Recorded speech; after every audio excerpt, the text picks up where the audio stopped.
far as it looked like Jordan Jack out there. Like, how's he progressing from hamstring?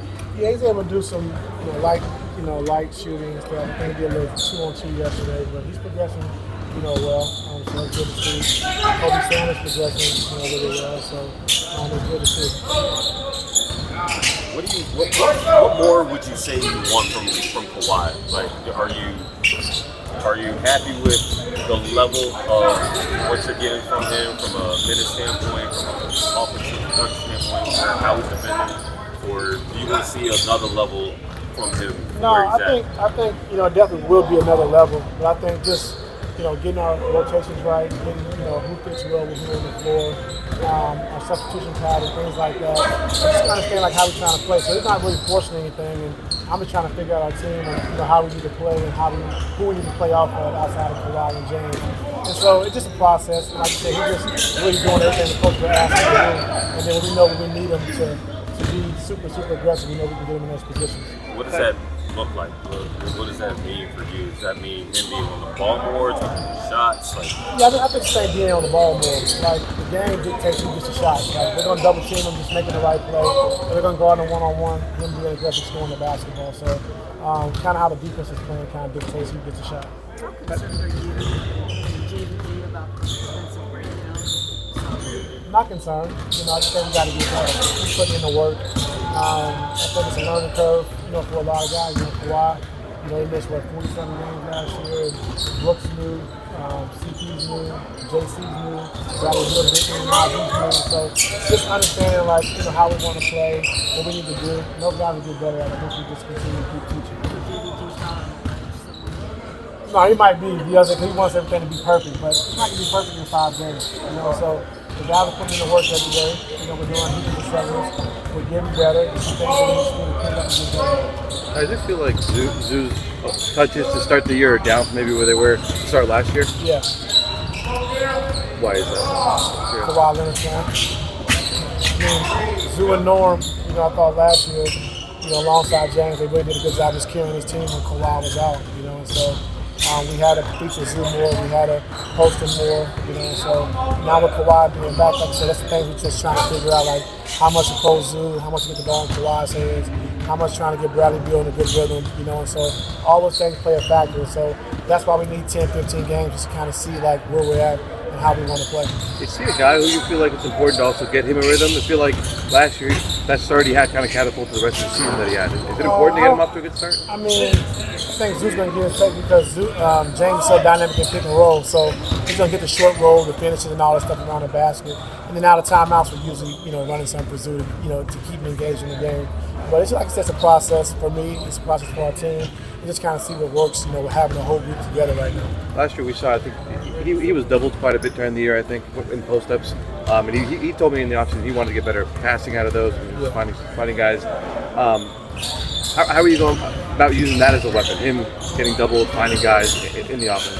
Yeah, it's harder, like you said, when the center's getting doubled because you have 4 perimeter guys that are spaced around the perimeter. You really don't want to cutter because now the guy's doubling comes to the cutter. It's not really a rotation.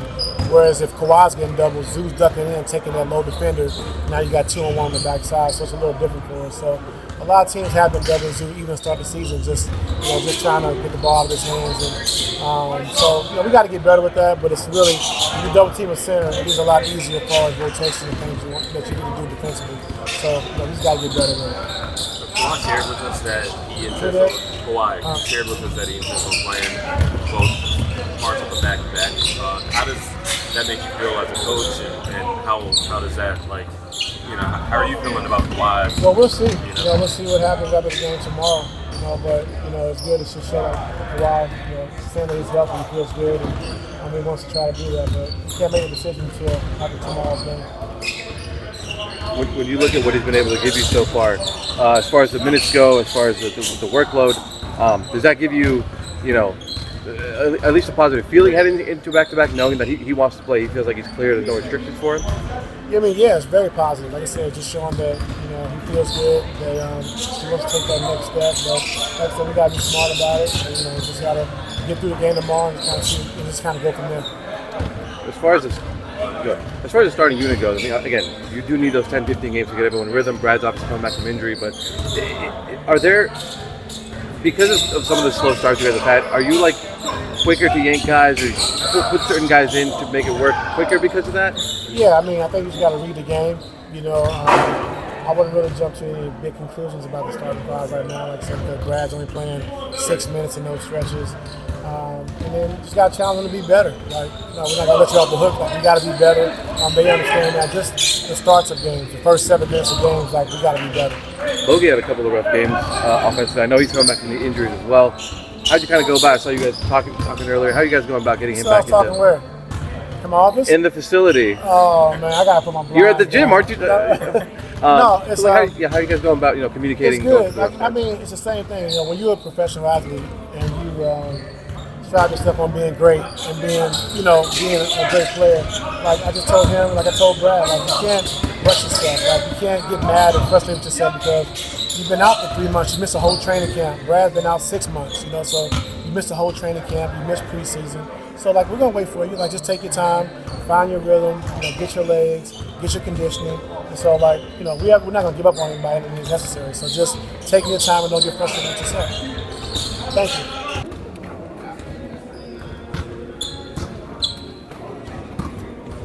John, how are y'all getting ready for the Heat and really under this back-to-back? No, yeah, obviously, for me, mentally preparing with both the teams, trying to mentally lock into what they do, offensively, defensively, their sets, the tendencies and how they like to play the game. Like I said, try to lock in on that and really prepare for tomorrow. That's a team facing the playoffs before with Smoke coaching them. Like the fact that they're playing so much faster, like how does a team kind of adjust to the fact that just because a team used to play a certain type of way for so long, you gotta understand what they're doing in the new season?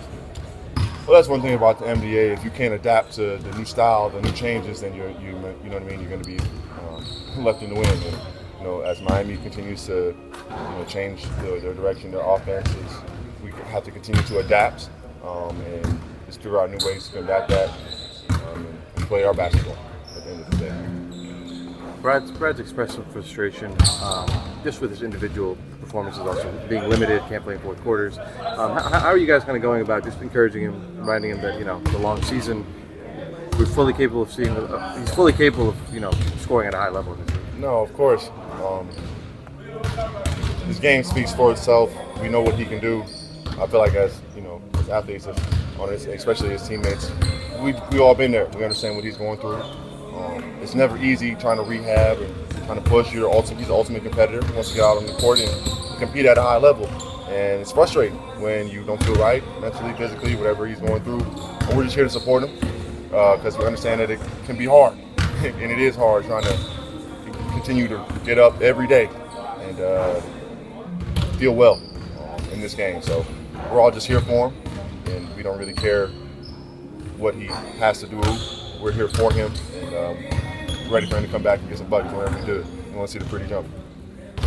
Ty said a couple times now that it's going to be a 10, 15 game sample with everyone healthy to kind of see what rotations work and which group fits well with who. What's it like going through that, though, being a guy who played a big role in the other game, and maybe not the previous night? What's it been like going through that process of maybe not knowing exactly night to night what exactly that role is going to be for now? That just comes to being an ultimate competitor, professional, and just, again, being ready for the ups and downs and just the dynamic nature of the NBA. Being new to the team myself, and as well as all the other new additions we've had, Kawhi being back and healthy, all that has come in to play a factor. We definitely feel like we're one of the most talented teams in the league, and obviously it takes time for everything to mesh and gel well. So we're trying to be as patient as we can, but staying confident.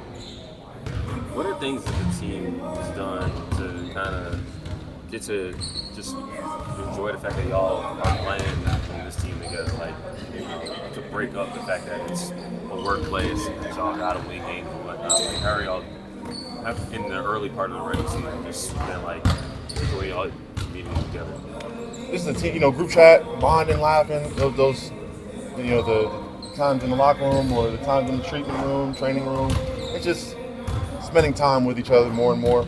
This is a new team. It's not a team that's been together for a while, so obviously have a lot of experienced guys, and we spend damn near every day with each other. So we definitely just get them accustomed to each other. It's nothing, no specific thing that we're doing outside of just trying to understand who we are as teammates and trying to be better men, better people inside this arena. Where are we on finding a nickname for you and DJ? It's been a couple weeks now. Man, you caught me. I'm late. I still like the Bounce Bros right now, but we need something, a little bit more swaggy. Like I said, it's coming. I'm trying to let it come naturally. So Bounce Bros is the first thing off my mind. So we can keep it there for now. We can have multiple names. You know what I mean? We can have 2 or 3 names. Why not? So give me a second. How was the court Friday night? The NBA court? Slippery. It seemed like that. Very That's why cool I'm though. asking. Very cool. It was. I feel like we had one of the better courts, the blue court. Dope. Colorway, I know it's a fire court, but I feel like not only just us, but a lot of teams have slippery court for whatever reasons. Dope court though. Fire vibe.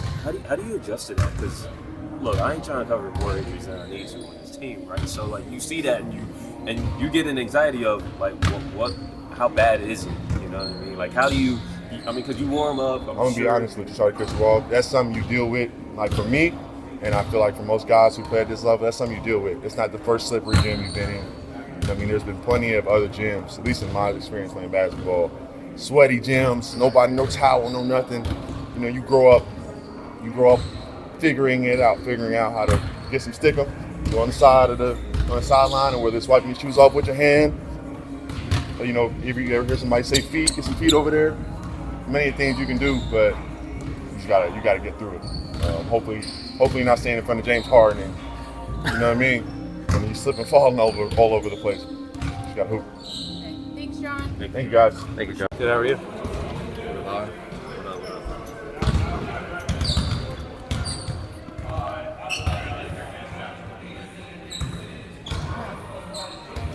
TJ, I wanted to ask about the end of that game. T. said that he wanted James or Kawhi to get it.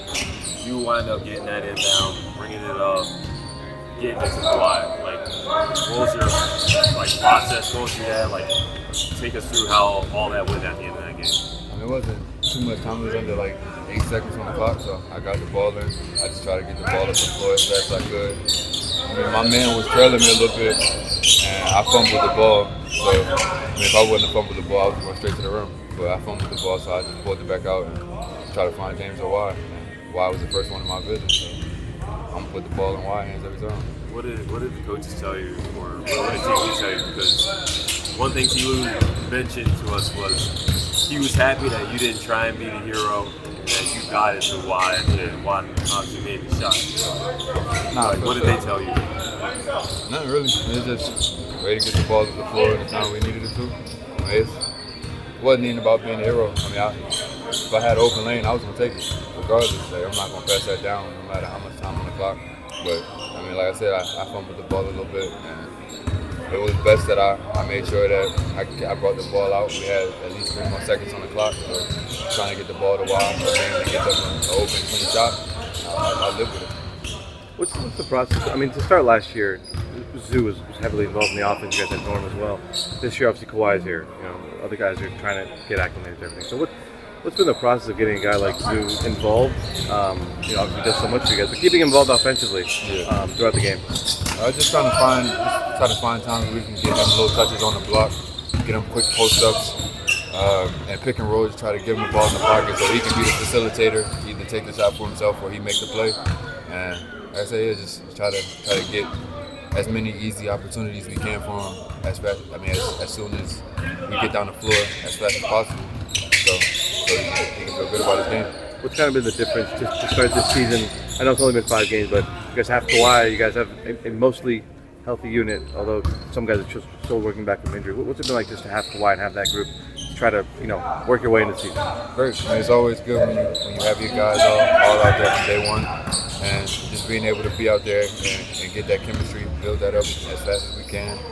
We got some new pieces with our group, but they've learned the system and what we're trying to do very fast. And, I mean, we all vets, so we understand what we got to get done. What was it like to finish that play at the end of halftime? That was as critical ultimately as Kawhi's game winner, the fact that you ended that first half with the putback dunk. I just want to make sure it counted, honestly. I mean, like I always say, you don't box me out. The ball bounced on the rim. I don't see a lot of people in this league that can jump with me and stop me. So, if you don't box out, I'm going to go get it every time.